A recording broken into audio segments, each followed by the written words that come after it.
Dynamisez vos ventes, fidélisez vos clients et libérez votre potentiel commercial. Quelle belle promesse, me direz-vous? Dans ce webinaire, je vais vous parler de prospection lean, de stratégie Customer Centrics. Je vais aussi vous parler des nouveaux enjeux de la vente, de l'attrition et surtout de vos clients. Ensuite, je vais vous expliquer comment utiliser la méthode Color Profile afin de libérer votre plein potentiel commercial. Je suis Aline Metzmacher et je suis business coach. Avec mon binôme Claudie Matonnet, nous avons créé le concept Coach Carré. Notre métier, c'est permettre à chacun de révéler et de développer sa personnalité de manière à vivre mieux et à atteindre ses objectifs.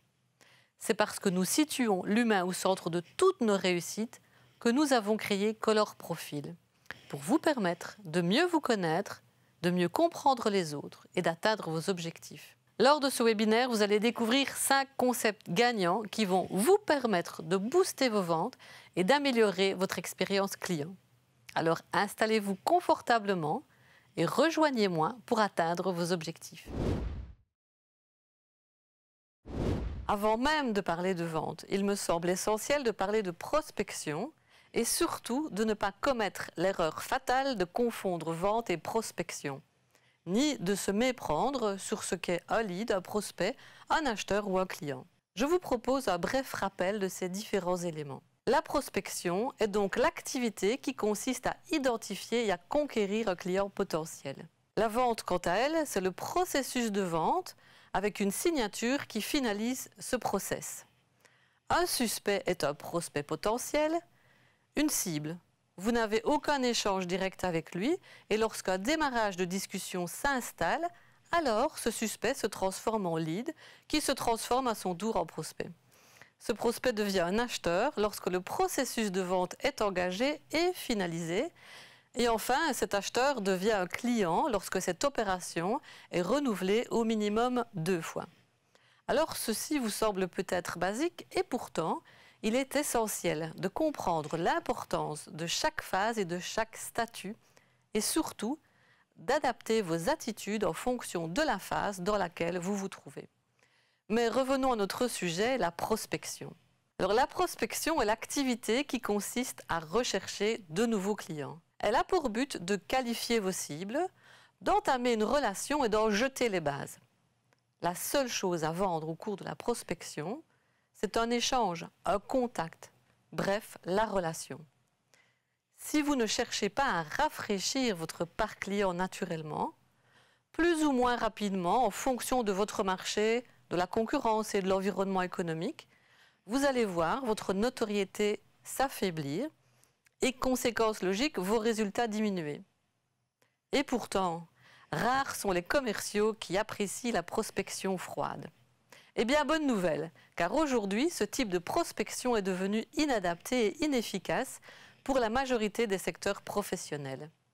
Nous avons vu apparaître de nombreux canaux qui permettent aux entreprises et aux forces commerciales d'assurer une prospection plus stratégique, plus active et surtout plus performante. C'est la prospection lean. Identifier, analyser, créer, fidéliser et améliorer. L'essor de l'e-commerce et de la digitalisation a également renversé les codes. Un enjeu crucial pour vous, professionnels de la vente, est l'alliance du physique et du digital, ce que nous appelons aujourd'hui le phygital. Dans ce monde phygital, vous avez à votre disposition de nombreuses opportunités pour développer votre marché et faire croître votre entreprise. Je vous propose 3 étapes simples pour performer votre prospection. La première, fixez clairement vos objectifs de vente. Il s'agit de déterminer avec précision le qui, le quoi, le combien, le quand et surtout, bien sûr, le comment. Deuxième point, définissez vos buyer persona, votre cible client. Établissez une liste de critères afin de déterminer vos cibles clients, car lorsque l'on ne sait pas qui l'on cherche, c'est très difficile de le trouver. En point 3, soyez un commercial d'aujourd'hui. Soyez multicanal. Comment ? Eh bien, par exemple, en jouant la carte du social selling, une manière efficace d'entrer en contact avec vos prospects et d'entretenir la relation avec vos clients. Participez également à des réseaux de networking en prenant soin toutefois de sélectionner les réseaux qui correspondent à votre stratégie et où vous pourrez assurément entrer en contact avec vos cibles. Par exemple, si votre entreprise propose des services aux grandes entreprises, ne choisissez pas de fréquenter un réseau de TPE et PME. Ensuite, ne négligez pas la prospection au travers des salons professionnels. Un autre truc à utiliser, le Get In, Get Out. Vous pouvez proposer un livre blanc, un webinaire, une invitation à un événement ou un test produit par exemple, afin de récolter des données, créer un premier contact volontaire et concret, générer une opportunité de rendez-vous. Et finalement, n'hésitez pas à utiliser votre réseau actuel. Celui-ci représente une source inestimable en matière de prospection active. En effet, il est plus efficace et surtout confortable d'entrer en contact avec un prospect grâce à la recommandation de l'un de vos contacts. Alors me direz-vous, quelle est la stratégie de prospection la plus efficace pour trouver et séduire de nouveaux clients ? Eh bien, au risque de vous décevoir, je me vois obligée de vous répondre qu'il n'existe pas de recette miracle. Votre stratégie dépend bien entendu de votre marché, de vos produits ou services et de vos objectifs commerciaux. Mais elle dépend aussi de qui vous êtes, vous en tant que vendeur. Votre entreprise est unique, vos clients sont uniques et vous êtes unique. Pour moi, la stratégie la plus efficace est celle qui permettra à la combinaison de ces trois facteurs de se rencontrer sur un terrain commun avec des intérêts communs. Et surtout, rappelez-vous de ne pas confondre vente et prospection. Soyez agile, soyez créatif, soyez professionnel, mixez les différents canaux mis à votre disposition et surtout partez du point de départ absolu, votre cible client. Ce qui nous amène tout naturellement vers notre concept numéro 2. Mais savez-vous vraiment qui sont vos clients ? Connaître vos clients, c'est avant tout savoir qui ils sont et ce qu'ils sont. On pourrait presque parler d'une connaissance socio-démographique. Vos clients sont-ils des hommes ou des femmes ? Les deux peut-être. Quelle est la moyenne d'âge de vos clients ? Où habitent-ils ? En ville, à la campagne, dans une province ou un pays en particulier ? Leur situation professionnelle ? Sont-ils employés ou indépendants ? Viennent-ils d'un secteur en particulier ? Vous devez également vous intéresser à ce que vos clients aiment faire, à quoi ils consacrent leur temps, quels sont leurs centres d'intérêt et quel est leur style de vie. Intéressez-vous également aux valeurs que vos clients défendent et pensez-y.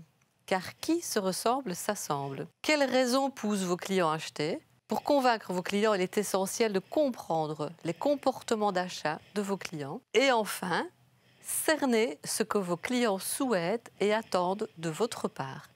Car si vous ne prenez pas soin correctement de vos clients, n'en doutez pas, vos concurrents le feront pour vous avec plaisir. Je vous invite donc à pratiquer l'écoute et la compréhension de vos prospects, de vos presque clients et de vos clients afin de rendre votre expérience client plus pertinente. Comment, me direz-vous ?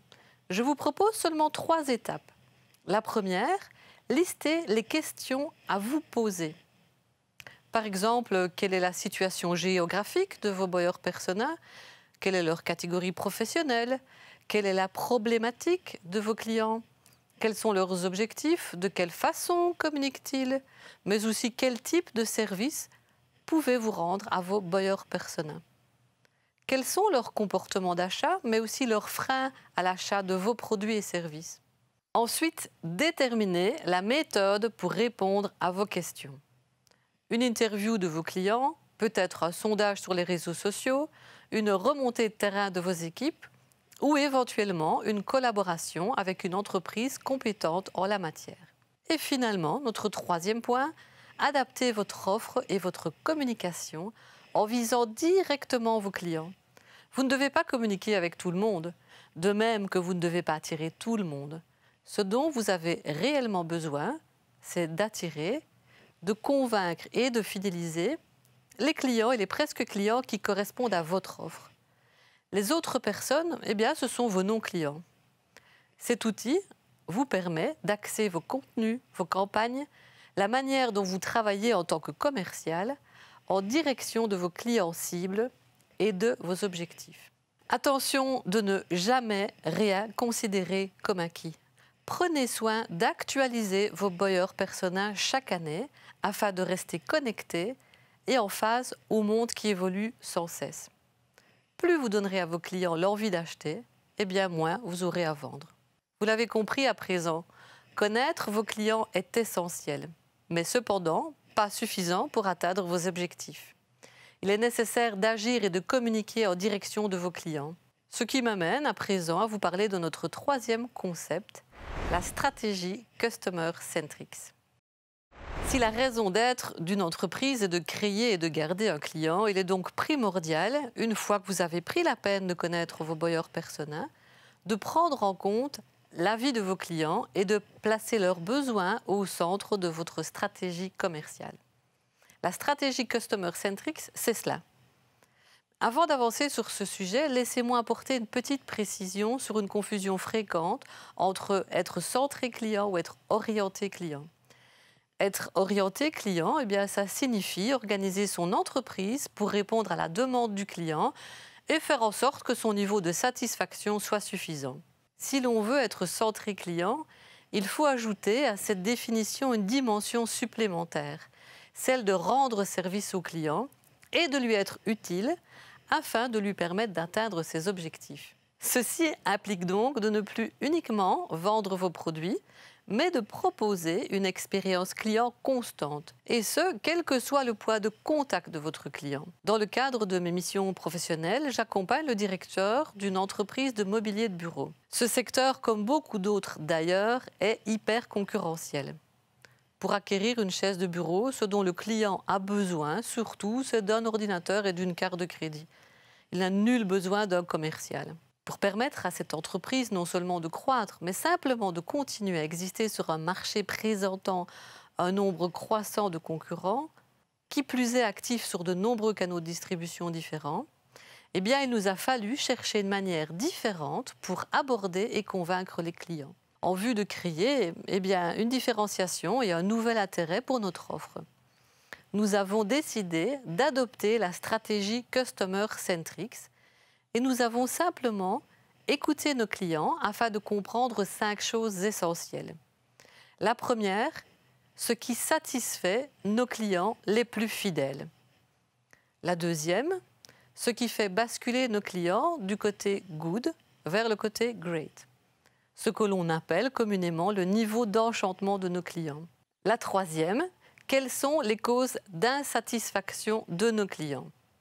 La quatrième, quels sont leurs freins à l'achat. Et la cinquième, quels services nous pourrions rendre à nos clients. En quoi pourrions-nous leur être utiles et quelles solutions pourrions-nous représenter pour nos clients. Vous imaginez qu'il serait tout à fait indélicat de ma part de vous dévoiler la stratégie mise en place dans cette entreprise à la suite de notre analyse. Ce que je peux vous dire en revanche, c'est que grâce à la mise en place de cette stratégie, nous avons généré en 3 années une augmentation de chiffre d'affaires de 27%, alors que le taux d'attrition a lui reculé de 2%.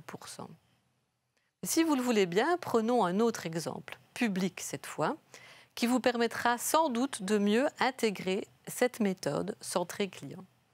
Ce dont je vais vous parler, ce n'est pas de la qualité des produits proposés, ni de la manière dont Recroq a acquis cette entreprise, mais bien de la stratégie mise en place par les 2 fondateurs du concept.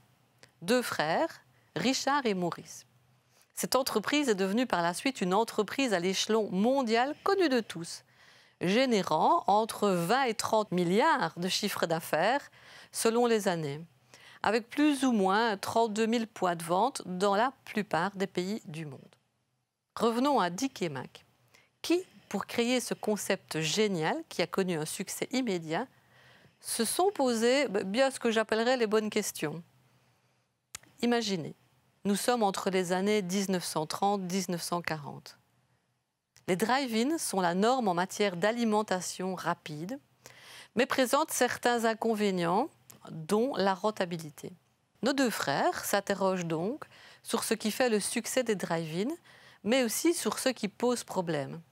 Le temps d'attente trop long, les nombreuses erreurs dans les commandes, la clientèle non adaptée et non rentable, les frais de personnel trop coûteux. Et ensuite, problème après problème, ils ont apporté une solution adéquate en fonction de leurs objectifs et de leur cible client.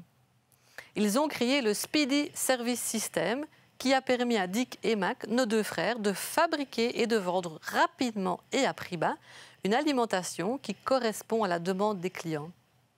Vous l'aurez compris, ce fut le début d'un succès incroyable pour les frères McDonald et ensuite surtout pour la McDonald Corporation. Bien, succès dont les deux frères n'ont pas vraiment profité, mais bon, ça c'est une autre histoire pour un autre jour. Sans viser la success story d'une telle entreprise, vous pouvez cependant modéliser ce savoir-faire au niveau de votre entreprise et de vos objectifs. Prenez du recul. Posez-vous aussi les bonnes questions. Écoutez vos clients, sondez votre marché et ensuite analysez, adaptez et agissez toujours en fonction de vos clients.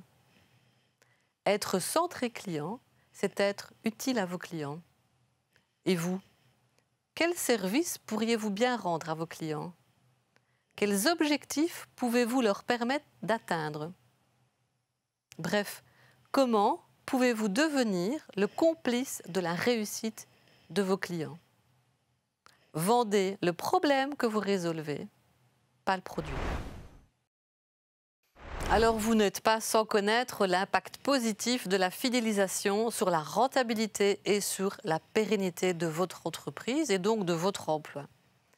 L'attrition, c'est le phénomène inverse de la fidélisation. Il est donc primordial de tenir compte des causes et du taux d'attrition de votre entreprise. Actuellement, on recense 3 grandes catégories de causalité. La première de ces catégories, c'est l'abandon partiel en faveur d'un autre produit ou service au sein même de votre entreprise. Pas de panique donc, le client vous reste fidèle, cependant soyez attentif aux raisons de ce changement. La deuxième raison d'attrition est l'abandon total. Le client n'a plus besoin de vos produits ou services car il n'en a plus l'utilité et là vous n'avez pas vraiment de solution à envisager, d'où l'appellation abandon total. Prenons un exemple, vous êtes coiffeur et votre client est atteint de calvitie. Abandon total des services du coiffeur. Le troisième type d'abandon est l'abandon concurrentiel. Votre client vous délaisse en faveur de l'un de vos concurrents. Dans ces 3 cas, ces causes sont le résultat d'un changement de perception de votre client et d'une évolution de son comportement d'achat. Une attrition coûte beaucoup plus en termes de budget et d'énergie déployée qu'une fidélisation. Il convient donc pour vous d'identifier les facteurs internes et externes qui influencent ce churn et bien entendu d'adapter et d'agir en conséquence. Ne laissez jamais un client vous quitter sans savoir et sans comprendre pourquoi. Pour résumer cette première partie, je voudrais vous interpeller sur le fait que la vente n'est pas une simple activité. Si vous pensez que vendre est accessible à tous, je vous invite à revoir fermement votre position. La vente est un vrai et beau métier. Un métier qu'il convient de réaliser avec tout le professionnalisme indispensable. Et lorsque ce métier est bien réalisé, eh bien on peut le revendiquer avec fierté, car il ne s'agit pas du nombre de produits vendus, mais bien d'échanges humains performants. La vente d'hier n'est pas la vente d'aujourd'hui, qui ne sera pas la vente de demain. Notre monde ne cesse d'évoluer. Et si vous voulez continuer à être performant, ne restez pas accroché à vos acquis, mais au contraire, adaptez-vous aux nouveaux enjeux, aux nouveaux consommateurs, aux nouveaux canaux. Rappelez-vous nos 4 premiers concepts gagnants. Ne confondez pas prospection et vente. Faites en sorte de connaître vraiment vos clients, la stratégie buyer persona. Centrez votre stratégie sur vos clients, la stratégie Customer Centric. Maîtrisez votre taux d'attrition. Je vous avais parlé de 5 concepts et c'est ce qui nous amène naturellement maintenant à notre concept numéro 5, la méthode Color Profile. Cette méthode est un outil qui vous permet de mieux cerner les mécanismes de fonctionnement d'une personne. Cette méthode ne vise en aucun cas à enfermer les individus dans l'une ou l'autre case. À titre personnel, je pense que ce serait tout à fait impossible de le faire. mais bien à vous donner une vision concrète et rationnelle de votre personnalité et de celle des autres, de vos clients. Cerner les mécanismes personnels de vos clients, eh bien, c'est mieux les comprendre, c'est mieux les cerner, mieux cerner leurs attentes réelles, leurs freins et leurs motivations à l'achat. C'est vous permettre de vous adapter afin d'atteindre vos objectifs. Vous l'aurez sans doute compris, Color Profil, comme son nom le sous-entend sans détour, est une méthode de profilage basée sur les couleurs. Si vous souhaitez découvrir cette méthode en détail, je vous invite à suivre notre webinaire numéro 1 qui s'intitule « Mieux se connaître, mieux réussir et mieux vivre ». Peut-être vous interrogez-vous à juste titre sur la pertinence d'utiliser les couleurs pour décrypter le comportement de vos clients. Soyez rassurés, ce choix est tout à fait rationnel et il a d'ailleurs fait ses preuves dans un grand nombre d'organisations et d'entreprises de toute taille, de la PME jusqu'au CAC 40. Les couleurs sont partout autour de nous, elles sont universelles et nous insufflent de manière omnisciente un état d'esprit lié à chacune d'entre elles. Par exemple, le rouge dans notre esprit représente l'énergie du feu, le jaune plutôt celle du soleil, le vert quant à lui la nature, le calme, et le bleu quant à lui représente l'énergie lunaire. Je suis persuadée que dès à présent vous vous interrogez sur l'énergie qui vous ressemble le plus. Eh bien, sachez que vous, vos clients, nous tous, possédons en nous les 4 couleurs, les 4 énergies à différents niveaux. Sachez également que nous dégageons 2 types de profils. Notre profil natif, qui nous sommes, et notre profil professionnel, comment nous nous adaptons pour bien fonctionner professionnellement. La méthode Color Profil vous permet 3 choses primordiales pour faire de votre démarche commerciale un succès. La première est de mieux vous connaître. Cernez vos forces et vos faiblesses, vos freins et vos motivations. La deuxième, c'est mieux connaître vos clients, leur comportement à l'achat, les mots et attitudes qui portent le mode de communication privilégié, la recherche de besoins et les comportements inutiles. Enfin, la troisième vous permettra de mieux maîtriser les différentes étapes de la vente.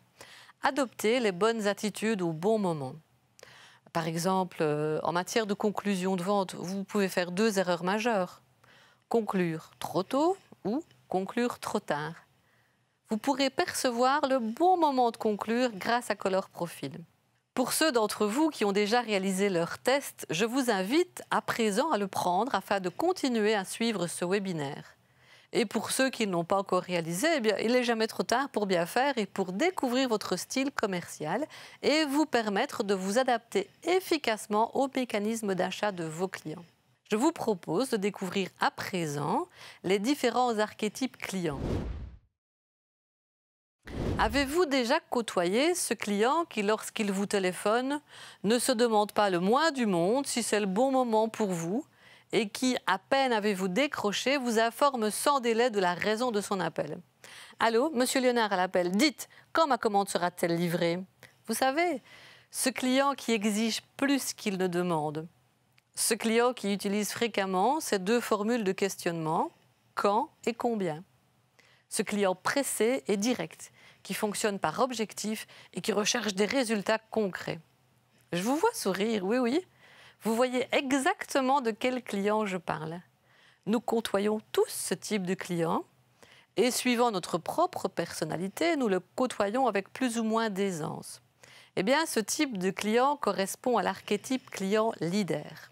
Son style privilégié est la dominance. C'est donc lui qui mène le jeu. Il aime gagner. Préparez-vous à la compétition avec ce type de client. Sa limite est la patience. Évitez donc, dans la mesure du possible, de le faire attendre. Son émotion dominante est la colère. Celle-ci n'est pas forcément orientée contre vous, mais sachez qu'il n'hésite pas à exprimer avec ferveur son mécontentement. La motivation principale de cet archétype, les défis et les challenges. Le client leader attend de vous dynamisme, vitalité, courage et audace. Faites toujours ce que vous avez promis. Évidemment, ceci est valable pour tous vos clients, mais avec un leader, vous n'aurez pas une deuxième chance. Comment pouvez-vous communiquer efficacement avec ce type de client? Allez droit au but. Présentez les objectifs de votre visite. Soyez concis. Prévoyez même d'écourter le temps de vos entretiens habituels par 2. Posez uniquement les questions essentielles. Communiquez de manière assurée, directe et franche. Et ne vous laissez surtout pas impressionner par ce type de client, car s'il s'en aperçoit, il perdra sans aucun doute tout intérêt pour vous et pour votre proposition. Évitez de lui donner votre avis, car franchement, celui-ci ne l'intéresse pas. Les mots gagnants avec ce type de client, ça peut être par exemple gagner, rapidité, défi, exclusivité, efficacité, retour sur investissement. Quelles sont les attitudes gagnantes avec cet archétype? Eh bien, adoptez une attitude franche, une poignée de main directe et ferme, un regard solide et appuyé, un ton de voix qui porte. Comment conclure la vente avec ce type de client? Eh bien, une nouvelle fois, allez-y franchement. Dans un premier temps, vérifiez si vous avez répondu à toutes ces questions et à ces éventuelles objections. Et ensuite, passez à la conclusion, idéalement lui proposant des alternatives. Par exemple, monsieur, optez-vous pour l'option 1 ou pour l'option 2? Ou encore, voulez-vous une livraison express ou une livraison normale? Quelles sont les clés du succès avec un client leader? Laissez-le gagner, ou en tout cas, donnez-lui l'impression de gagner. Proposez-lui toujours une alternative. Montrez-vous sûr de vous et de votre offre. Bonjour Aline, avez-vous fait bonne route? Je vous en prie, installez-vous. Vous prendrez bien un petit café. Comment allez-vous aujourd'hui? Généralement affectif et tactile, ce client apprécie et fait preuve de convivialité. Il vous accueille d'ailleurs toujours de manière enthousiaste, et ce même lorsqu'il est débordé. Vous l'avez dans votre esprit, ce client? Ce client très relationnel est de l'archétype influenceur. Son style privilégié est donc l'influence. Avec ce type de client, il faut sortir de sa coquille, car pour réaliser un achat, ce que recherche ce client avant tout, c'est de créer une relation humaine. Sa limite est la désorganisation.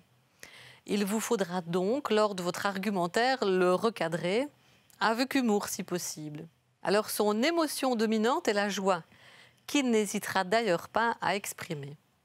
Méfiance toutefois, ce n'est pas parce que votre client influenceur semble être enthousiaste par rapport à votre offre que l'affaire est faite. Sa motivation principale est la reconnaissance. Le client influenceur attend de vous de l'optimisme, du plaisir, du changement et de la nouveauté. Privilégiez toujours la relation et la mise en valeur de votre client. Alors comment allons-nous communiquer efficacement avec ce type de client? Sortez du champ professionnel. Démarrez par un échange informel et laissez place aux échanges relationnels. Sachez aussi improviser et montrer que vous avez du plaisir à être en contact avec lui. Laissez-le s'exprimer, soutenez ses idées, ses opinions et renforcez vos arguments par l'enthousiasme. Et puis, n'hésitez pas à faire preuve d'humour. Avec ce type de client, je vous encourage à alléger, si possible bien entendu, toutes les procédures et les formalités administratives. Alors, quels mots gagnants va-t-on utiliser avec cet archétype? Eh bien, des mots tels que plaisir, nouveauté, innovation, changement, original, personnalité et pourquoi pas fantaisie. Et concernant vos attitudes gagnantes, adoptez une attitude positive et enthousiaste. Soyez mobile dans l'espace, une poignée de main ferme et chaleureuse, un regard amusé et pétillant et enfin un ton de voix qui porte. Comment va-t-on conclure la vente efficacement? Un conseil, faites-le de suite. Le client influenceur est un passionné.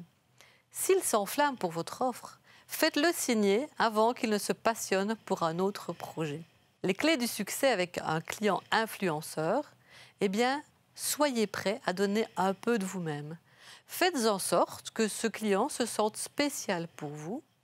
Et n'oubliez pas, demain est un autre jour. Ne lui laissez pas l'opportunité de changer d'avis. Excusez-moi de vous déranger, J'ai une petite question, mais je peux attendre ou vous rappeler plus tard si cela vous arrange mieux. Oh, livrez ma commande lorsque ce sera possible pour vous. Calme, patient, pudique et réservé, ce client ne veut en aucun cas déranger. Il incarne la bienveillance, l'équilibre et ne cherche en aucun cas à se valoriser. Sans aucun doute, avez-vous déjà rencontré cet archétype du client diplomate? Son style privilégié, eh bien, c'est la stabilité. Avec ce type de client, il faut prendre son temps et lui laisser de l'espace. Sa limite, c'est l'effacement. Il se montre très effacé. Donc, une vente peut prendre beaucoup de temps, et beaucoup plus de temps même qu'avec un autre archétype. Il vous faudra à la fois être patient et directif. Son émotion dominante est impassible. Donc attention, ce n'est pas parce que ce client ne montre pas de l'enthousiasme par rapport à votre offre que l'affaire est perdue. La motivation principale de cet archétype, eh bien, c'est être utile et rendre service. Le client diplomate attend de vous que vous l'accompagniez dans ses choix, car il a du mal à se décider et il attend que vous le fassiez sans toutefois trop le pousser. Tout un programme si vous faites partie d'un autre archétype. Privilégiez avec ce type de client toujours la réflexion et la bienveillance. Alors comment allons-nous communiquer avec cet archétype? Prenez le temps de construire un climat de confiance avant quoi que ce soit. Démarrez votre entretien par un échange informel. Pratiquez l'écoute active. N'hésitez pas à laisser s'installer des silences afin de laisser votre client s'exprimer complètement. Démontrez le côté humain de votre entreprise. Par exemple, nommez vos collègues. Répétez et reprenez un à un les termes de votre contrat. Parlez en « on » afin que votre cliente se sente réellement accompagnée. Alors, les mots gagnants pour cet archétype sont par exemple stabilité, humain, partenariat, suivi, accompagnement. Et quelles attitudes adopter? Faites preuve de patience. Soyez calme et ne bougez pas trop. Une poignée de main plutôt douce et pas trop appuyée. Un regard doux, un ton et un rythme de voix calme. Conclure la vente avec ce client, eh bien, ne le poussez pas. Le client diplomate a besoin de réflexion avant de prendre une décision ou de passer à l'action. Avec ce type de client, pas de panique. Vous pouvez, sans prendre le risque qu'il change son avis, lui proposer de refixer un rendez-vous afin de conclure. Les clés du succès avec un client diplomate, eh bien, soyez prêts à consacrer du temps, proposer un partenariat fiable et authentique, ne le forcez pas à s'exprimer, au contraire, et soyez rassurant. Si je vous dis minutieux, analytique, incrédule, cartésien, structuré, pensez-vous à l'un de vos clients en particulier? Je continue. Ponctuel, distant, voire un peu froid. Vous y êtes là? Eh bien, nous voici en présence de l'archétype client-analyseur. Ce client perçoit son environnement, les autres, vous, le vendeur, comme hostile et défavorable. Au départ, avouons-le, vous ne partez pas gagnant avec ce type de client. C'est donc à vous de jouer et de bien faire votre métier. Avec ce type de client, il vous faut mesurer, rassurer, prouver par la technique, les chiffres, les données rationnelles, les graphiques, car ce client apprécie tout ce qui se mesure et s'analyse. Son style privilégié est la conformité. Avec ce type de client, il faut prouver, car ce que vous dites n'est pas suffisant pour le convaincre. Sa limite est la critique envers les autres et envers lui-même également. Son émotion dominante est donc la peur. Il sera essentiel de prendre le temps de le rassurer et de le faire de manière rationnelle. La motivation principale de ce client, eh bien, c'est la perfection. Soyez donc précis dans ce que vous faites et dans ce que vous dites. Le client analyseur attend de vous que vous le rejoigniez sur son terrain de prédilection, la rationalité. Tout un programme si vous faites partie d'un autre archétype vendeur. Privilégiez systématiquement les données rationnelles, les chiffres et les preuves. Comment va-t-on communiquer efficacement avec ce type de client? Eh bien, préparez vos entretiens encore plus que d'habitude.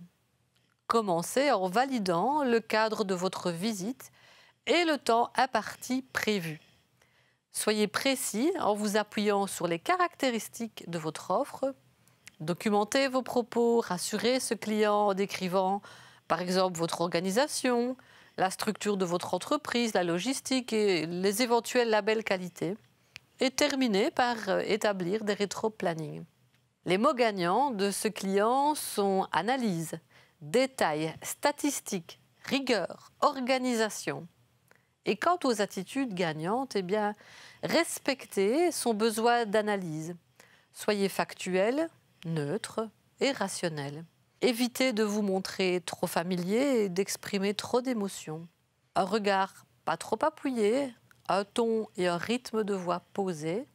Ne faites pas trop de gestes. Et enfin, pour conclure la vente efficacement, ne le poussez pas. Le client analyseur a besoin de réflexion avant de prendre une décision ou même avant de passer à l'action. Nourrissez ses besoins en lui fournissant beaucoup de détails et en répondant calmement à toutes ses objections. Ce client a peur d'être roulé dans la farine. À vous donc de le rassurer. Les clés du succès avec un client analyseur, c'est d'être factuel et rationnel. Restez dans le cadre prévu et enfin ne cherchez pas à créer une relation amicale. Vous l'avez compris, Color Profil vous permet de vous adapter aux besoins réels de vos clients. Je ne parle pas de leurs besoins matériels ou de leurs besoins en matière d'achat, mais bien de leurs besoins humains. Il s'agit de ce que votre client, en tant que personne, a besoin afin d'avoir envie de vous écouter et ensuite d'acheter vos produits et services. Alors ces besoins s'expriment pour nous tous sur différents niveaux que l'on appelle VACO. VACO est l'acronyme pour visuel, auditif, kinesthésiste et olfactif. Grâce à Color Profil, vous adopterez les bonnes attitudes. Ce que votre client voit, vos attitudes non verbales, corporelles, le fait d'occuper l'espace ou au contraire de rester plus en retrait, de faire beaucoup de gestes ou d'avoir une attitude plus neutre, mais aussi ce que votre client entend, le rythme de votre flûte-parole, le ton de votre voix, les mots choisis, vos mots gagnants. Enfin, ce que votre client ressent, la proximité que vous allez choisir d'adopter ou au contraire l'espace que vous allez laisser à votre client, le sens de vos mouvements, les émotions ressenties par votre client, comme le toucher par exemple que vous pourrez choisir d'utiliser dans la vente de certains produits et dans certaines circonstances. Cette méthodologie vous permet de passer au travers des premiers filtres de vos clients, ceux qui vont conditionner l'issue finale de la vente. Il s'agit véritablement de vous placer sur la même longueur d'onde que celle qu'utilise votre client, de parler le même langage que votre client. Color Profil vous permet de traiter votre client comme il en a besoin et non pas comme vous aimeriez être traité, car chaque individu est unique. En matière commerciale, le succès vient davantage de vos attitudes que de vos aptitudes. Savoir écouter, regarder, comprendre et s'adapter, la vente est aussi simple que cela finalement.